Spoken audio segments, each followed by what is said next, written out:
Good morning, Professor. My name is KANG, and today I will present my research data analysis-driven operational optimization or decision model case study Walmart. This study starts from a data availability paradox. Firm-level data is abundant, but store-level optional data is often only available in limited historical windows. Here, 2010 to 2012, the goal is to build a reproducible and verifiable pipeline within this window and extract insights that remain useful for decision-making. Retail forecasting is not only about accuracy, it's about operational value. Under-forecasting leads to stock loss, and over-forecasting causes excess inventory. So the key challenge is to align evaluation and modeling with real operational costs. I design a three-step loop. Number 1, input processing with store week features. Number 2, forecasting with two branches, statistical profit and machine learning examples. Number 3, optimization via linear programming to convert forecasts into ordering decisions. This sets answer 5 questions. Demand patterns RQ1, coverage rules RQ2, best modeled under time-consistent evaluation RQ3, forecast to order optimization RQ4, and external volatility and concept drift RQ5. Retail demand is driven by seasonality and holiday shocks. Holiday shocks are especially costly. Motivating models and metrics that handle calendar spikes explicitly. I consult time-aware features, calendar variables like 1 week, 52 week, and rolling windows like 4 week average to capture short-term momentum and seasonal memory. We have 6-4-3-5 observation equal 55 stores, multiple 1 for 3 weeks. The target is weekly sales with coverage like holiday flag, temperature, fuel price, CPI, employment, evaluation use all-time consistent split to avoid lagging, reporting, MAE, MACE, MAP, and decision-focused WMAE.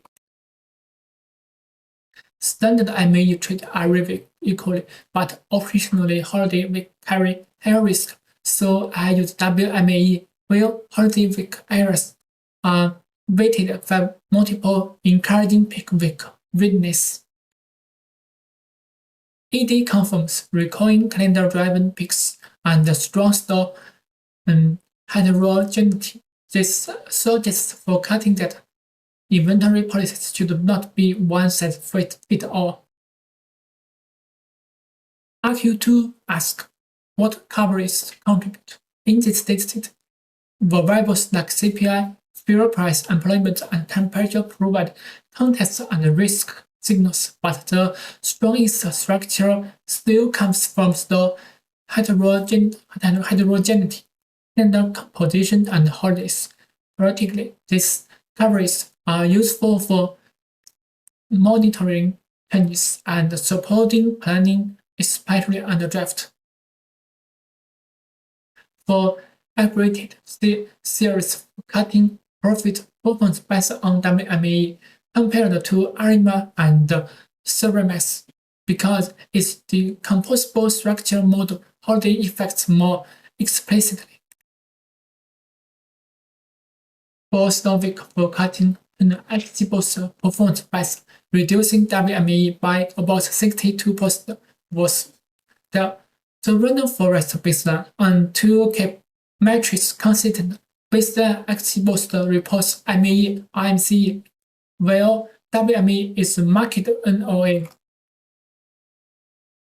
Feature important indexes, the ID and week number dominate, followed by holiday flag. This strongly suggests segmentation by store and calendar is necessary.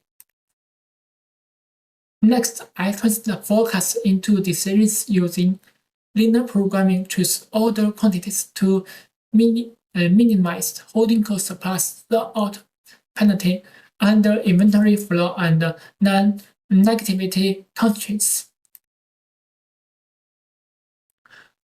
Operationally, the key is balancing H holding cost and S store-out penalty. Adjusting these parameters align the solution with management priorities. This table is the actionable output for each store week. It reports optimal orders and the projected inventory state. During peak periods, the model may recommend building safety stock to reduce store-out risk. In this picture, 3 implications. Number 1, segmented policies by store clusters. Number 2, holiday governments such as override protocols. Number 3, cost alignment by setting as based on margin and service strategy.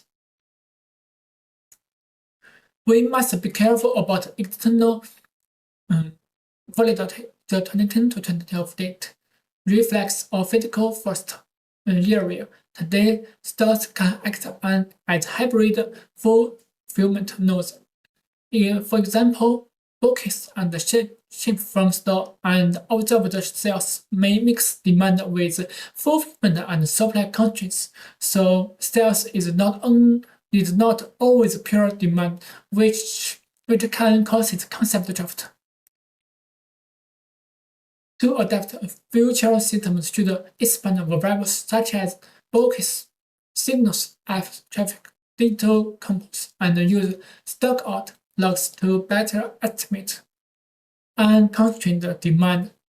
Finally, implement draft monitoring to trigger retraining when performance degrades. I propose a 5-step roadmap: data integration, future engineering, benchmarking draft triggers, and execution, connecting forecasts to an automated inventory engine. Finally, limitations results are verified within 2010 to 2012. Modern deployment requires new variables and draft monitoring.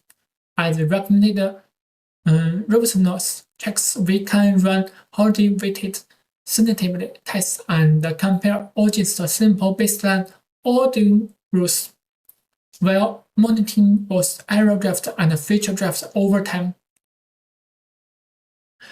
To conclude, this study contributes a producible with window forecasting benchmark tender exposed. Number 2, an operational loop from forecast to linear programming ordering decisions. Number 3, or draft overall roadmap for omnichannel adaptation. Thank you for your attention. I finished my questions.